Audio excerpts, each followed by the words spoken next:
Hey, everybody. Welcome to Old Man Squad Fantasy Basketball. I'm your host, Dan Bespers, and this is the top 10 most added players at the start of the week. We'll throw them up on your screen immediately. This was a tweet I sent out earlier, but that just has the information from before. The 10 most added players Monday on Yahoo, and these are the week starters. Nikola Jovic was number 1. Tim Hardaway Jr. was number 2. Keldon Johnson was number 3. Again, this is by volume. Haywood Highsmith, number 4. Donte DiVincenzo, number 5. Jaden McDaniels, number 6. Max Christie, number 7. At 8, it's Lonzo Ball. Number 9 is Buddy Hield. And rounding out the top 10 is Jonathan Isaac. And today on the show, we're going to be talking about all 10 of those players, whether they belong on your rosters. If so, how long they belong on your rosters for, and what I would do with those 10, I guess you could argue, buzziest names across fantasy basketball today. Before we do that, I want to settle in a little bit. Welcome to the show. I'm, again, at Dan Bespers on social media, DanBesbris. Also, Old Man Squad over on Blue Sky. It's Dan Bespers on Twitter. Old Man Squad Fantasy on Instagram, if that's more your jam. Instagram continues to confuse me because I'm an old man who's terrified of things he doesn't understand, but I do have an account over there, and we're posting short videos. Please take a moment to like, rate, and subscribe to this feed and this show. Also, please pre-like, if you could, our trade deadline live show. It's approaching 500 pre-likes. Again, we're trying to get to 1,000 before February the 6th. That's going to be a tough task with as many as we missed during the LA fires, which again, so far, lately at least, we are doing okay.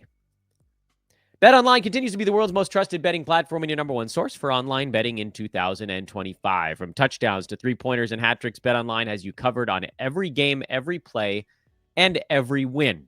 And that's whether you're a first-time bettor or a seasoned veteran of the betting landscape. BetOnline is your ultimate game day companion. You can bet on everything from football to the NBA, college basketball, NHL, UFC. We got NFL playoffs going on right now. BetOnline remains the number one sports betting source for the new year. BetOnline, the game starts here. Let's get to the first name on the board. We have to switch what page we're sharing. There we go. There's Nikola Jovic is the first name on the board. He's number 1, the most added player in fantasy basketball today. Does it make sense? And again, this is independent of what happens in the Heat's game in LA against the Clippers. We know that there are ups and downs. That's part of it. We're looking at this as more of a, what does Jovic mean for a fantasy team right now? And if you look at the last few games prior to the Clippers game, Jovic had 20 points, 6 boards, 4 assists at Golden State. He had 11, 6, and 5 in Utah. 21, 8, and 5 in Portland. He's showing a diverse fantasy game, which is something that we always kind of knew he had in his bag, but hadn't really had the chance to pull out of said bag yet. The steals and blocks are not that great. I don't think that's really going to go anywhere. You can kind of extrapolate from what's been going on. The steals are not terrible this year. If you look at it, 0.9 in 22 minutes a ball game. But if you're looking at the last couple of seasons for Jovic, he was at 0.5 steals in 19 and a half minutes last year. It does kind of feel like the 0.9 is a little bit on the high side. But his free throw percent is solid at 82%. And overall, he's been a decent foul shooter in his brief NBA career. Field goals at 45, which is the same as last season. Three-pointers are almost the exact same as last year, slightly lower percentage on a slightly higher volume. There's a lot to kind of look at. And if you squint a little bit, you can see the outlines of a pretty good fantasy stat set. But now it comes down to this whole, what does the Jimmy Butler situation mean? How long is Butler going to be suspended? We know there's the initial 7 games, but is it just going to extend indefinitely beyond that? If it does extend indefinitely beyond that, is Jovic the guy? Does Butler get moved? And if so, does someone come back that kind of cramps his style? I'll say this for now, though. In this moment, I think Nikola Jovic deserves a spot on rosters. It's been a wheel of madness in Miami where they've had a different guy step up every single day beyond Bam Adebayo and Tyler Hero. It's been Jovic. It's been Jaime Jaquez Jr. It's been Duncan Robinson. It's been Haywood Highsmith. It's been Terry Rozier. You're starting to see a little bit more consistency out of Jovic, and it's worth adding him certainly on the head-to-head side. But Miami's schedule this week is decent. They go every other day all week long. Next week and the week after, they slide back into 3-game week, so it's not great there. But this week is a 4-gamer, so that one kind of made sense. Roto, he's an add and bench for me. That is, I think he's going to be in this role, whatever this role is, until Jimmy Butler gets traded or just shut down for the year. Because I don't think they're going to let Jimmy come back and play for Miami again. And I also don't think they're in a huge rush to move him. And if they do, they might do it right at the trade deadline, 3.5 weeks from now, or they might just squat on him and dare him to pick up his option and then do it again next year. So again, maybe it's not the world's longest play with Jovic. Maybe you end up having to move on next week because the 3-game week. But certainly for games cap formats, I think he's a pickup, and you sort of wait and see what happens. And in a head-to-head unlimited games format, I think you'll get enough out of him, certainly during this 4-game week. And if you didn't do it on Monday, you could add him for his last 3 games starting on Wednesday. Next name on the list was Tim Hardaway Jr. To me, he is not even remotely close to an ad. Not even remotely close. Detroit only has a 3-game week this week, so I didn't fully understand that one. Anyway, they only have 3 games starting next week. And in fact, now that Monday is over, by the time you guys are watching this show, Tim Hardaway has 2 games over the 6 days this week, 3 games over the 7 days next week. So you're talking about 5 games over 13 days coming up. So it's not a good schedule spot. And on top of that, he really doesn't have the profile of someone who can sustain fantasy value. My best guess as to why he made the list is because he had a 6 3-pointer game and a 7 3-pointer game separated by a clunker in between them. And everybody was like, yeah, but look at those 2 big ones. How often does Tim Hardaway Jr. shoot 67 to 70% from the field? Not often, and certainly not often on that type of volume. This was a flash in the pan. Guys get hot every once in a while. Sometimes they do it twice. Do not add Tim Hardaway Jr. He is not worth your time.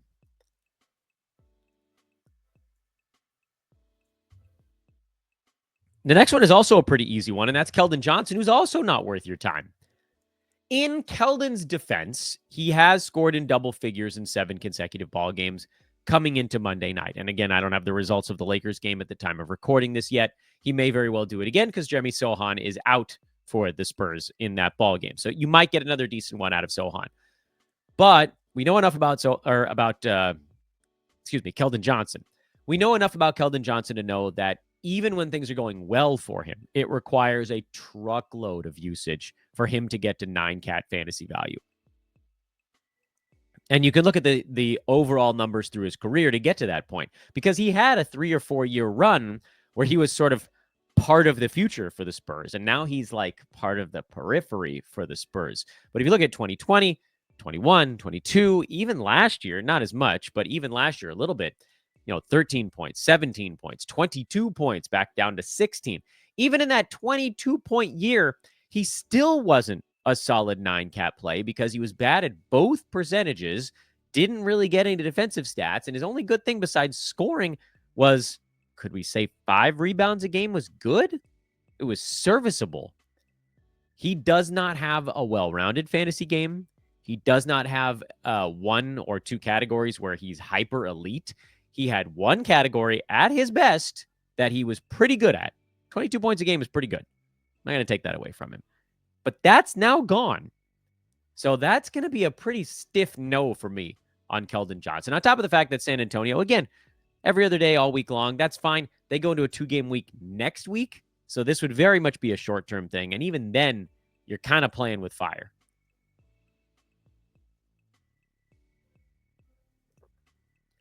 Next name on the list is Haywood Highsmith, who, again, falls into this Miami Wheel of Madness situation, but a way less predictable Wheel of Madness contestant, than his teammate Nikola Jovic. Because Highsmith, look at the minutes for Highsmith right now. If you go back 10 ball games, it goes 27, 36, 38, 26, 18, 16, 46, 23, 22, 37, and then whatever the hell he does against the Clippers on Monday night.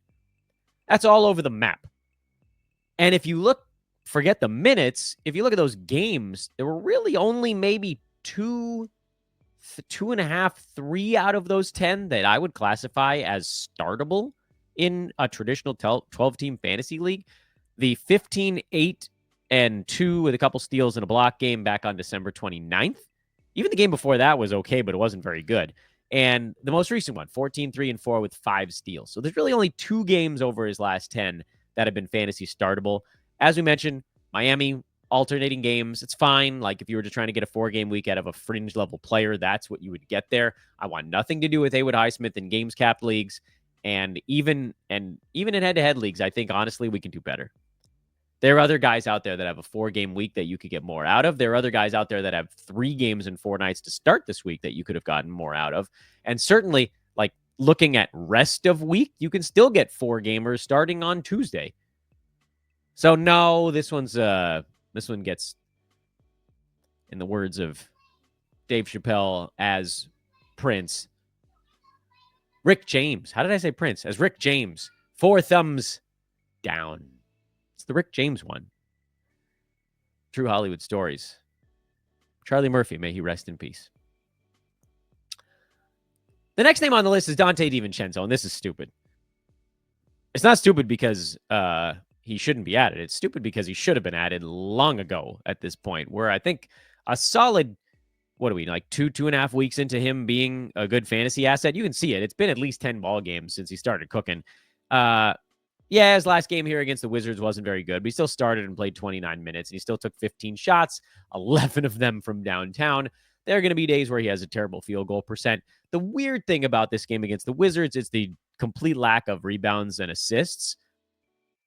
That's almost never going to be the case these days. He's kind of like the second or third point guard, not behind Mike Conley anymore. Behind Anthony Edwards is kind of running some point, and you could argue Julius Randle because the ball sort of starts in his hand on plays pretty often. This was the down game. Donte's been rolling. I don't know that you guys need a super long explanation from me on why to roster DiVincenzo. Yeah, he's number 158 on the season, but this is a what have you done for me lately situation. And over his last 11 ball games, he's inside the top 90. And it actually feels like it's getting better because I think he wasn't even a starter before that. Over his last 8 games, he's outside the top 100. Again, some of that is the lack of blocks. Some of it is the 40.5% shooting, the 2.6 turnovers a game. I don't care. This is a dude that belongs on fantasy rosters, and there's pretty much nothing that you can talk to me about that would convince me otherwise. This one's, to me, is a bit of a no-brainer. Next name on the list is his teammate, Jaden McDaniels, who, I mean, we can play the We Won't Get Fooled Again theme song on this one. And the nice thing is, at the time of recording this show, his game against the Wizards has already ended. And Jaden came out and gave you 8 points, 8 rebounds, and a block. And that's it. Because he got added on the shoulders, on the back of 21-6 with 5 defensive stats and 3 threes and 9 out of 12 shooting against Memphis back on Saturday.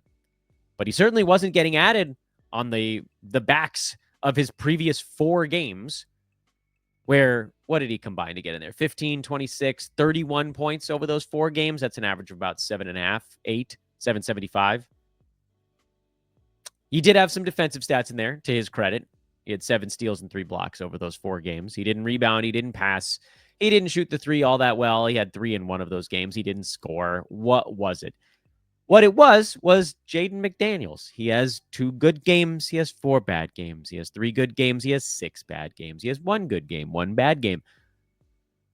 It swings back and forth, and it has throughout his whole career. And this is why it's important, I think, to look at the actual career numbers for Jaden right now. Look at the last 3 seasons. 30.5 minutes, 29 minutes, 30 minutes. Almost the exact same all 3 years. This season, the field goal percent is actually down, which is that's really the only reason that he's down from 11 points to 10, basically, year over year.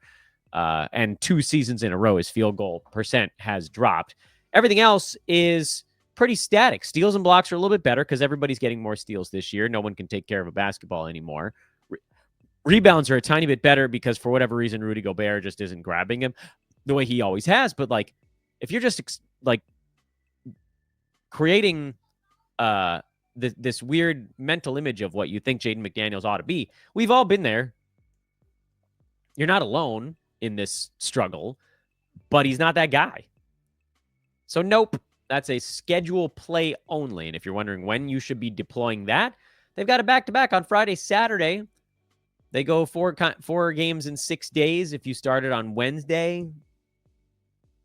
3 games in 4 nights if you start on Wednesday, or if you start on Friday, that would be fine. But rest of season, nope.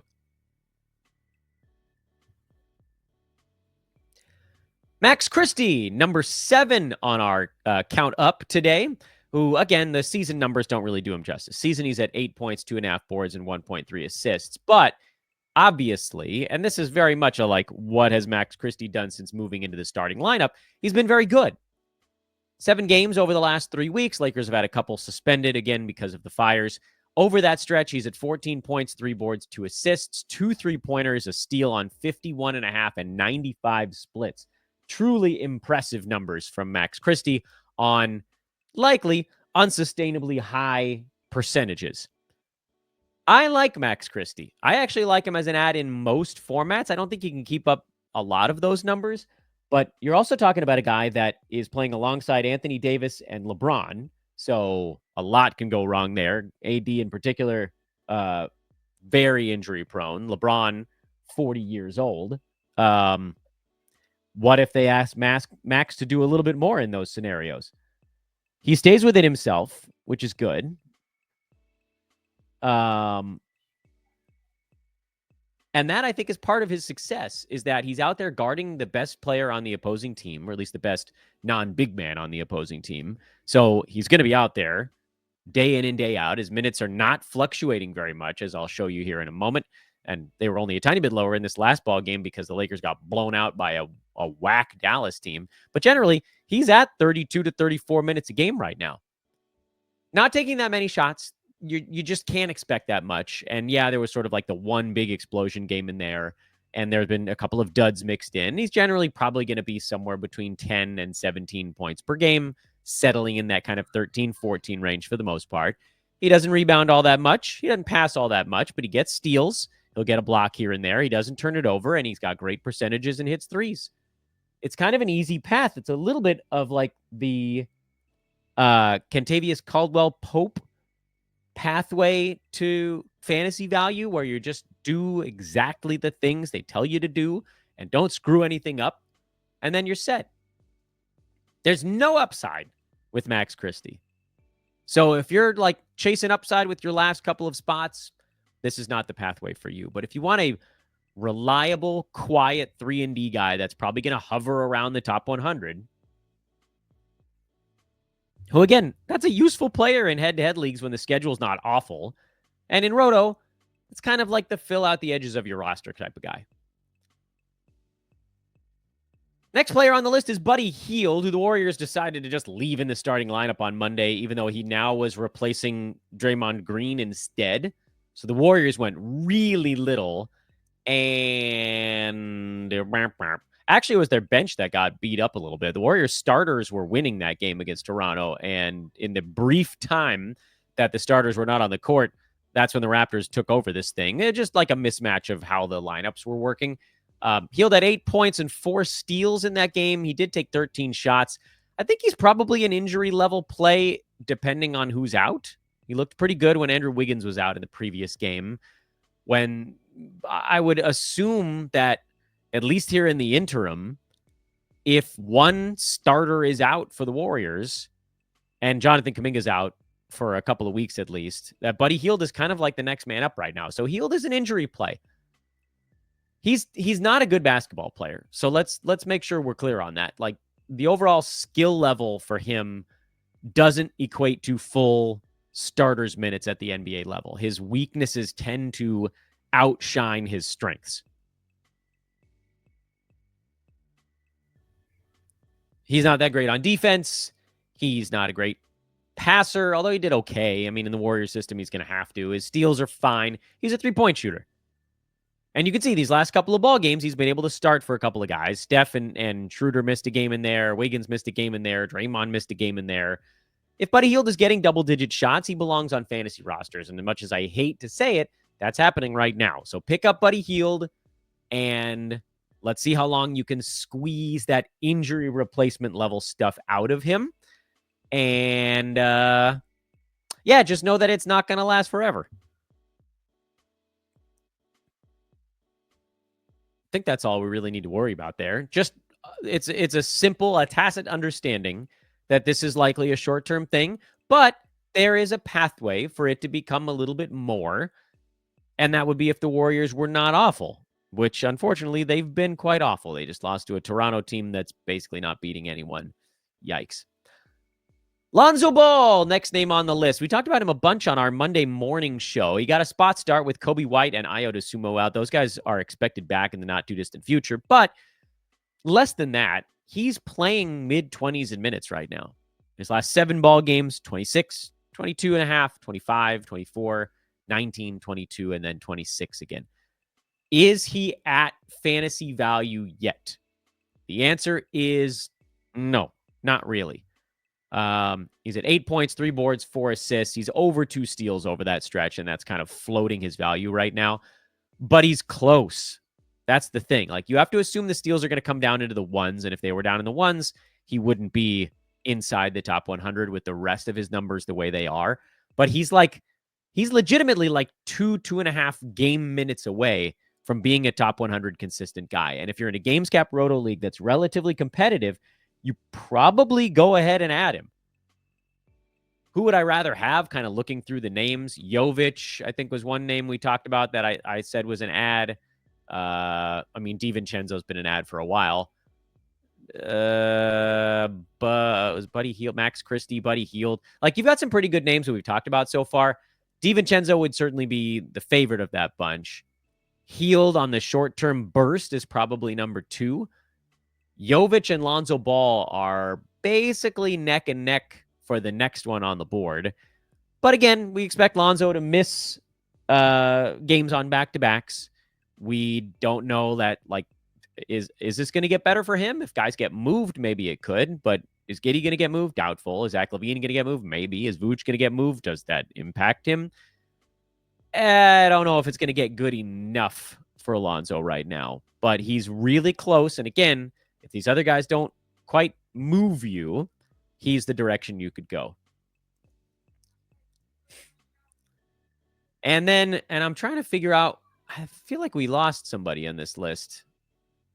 Oh, yeah, a couple of players flip-flopped from the actual list that I was looking at. It's the same names, they just were in a different order. Other than this last one, which I screwed up. So apologies. The last name on the list is Jonathan Isaac, and I didn't have his player page pulled up here. So we're just going to go back to my face. Jonathan Isaac was the last name on the board. I unfortunately, like a fool, I was looking at, I think Trace Jackson Davis jumped over him in that list. So Jonathan Isaac, and we can pull him up now. I'll get him going here before too long. Is coming off a 27-minute game, which, I mean, that's absolutely wild because he hasn't played that many minutes basically ever. And he had 20 points, 11 rebounds, and a couple of blocks. 2 3-pointers on top of the other stuff. But do we think he can survive these types of minutes? And do we think the Magic will have any choice? Like, are they going to try it again? I'm extremely skeptical that his body can take 25, 26, 27 minutes a game. But I also don't want to be the idiot that doesn't pick up Jonathan Isaac if his body can handle it. So here's where I stand on Jonathan Isaac. I will pick him up in a Roto Games cap spot where I can put him on my bench and see what he does in the next ball game. I will not pick him up in head-to-head leagues because I know the next injury is right around the corner.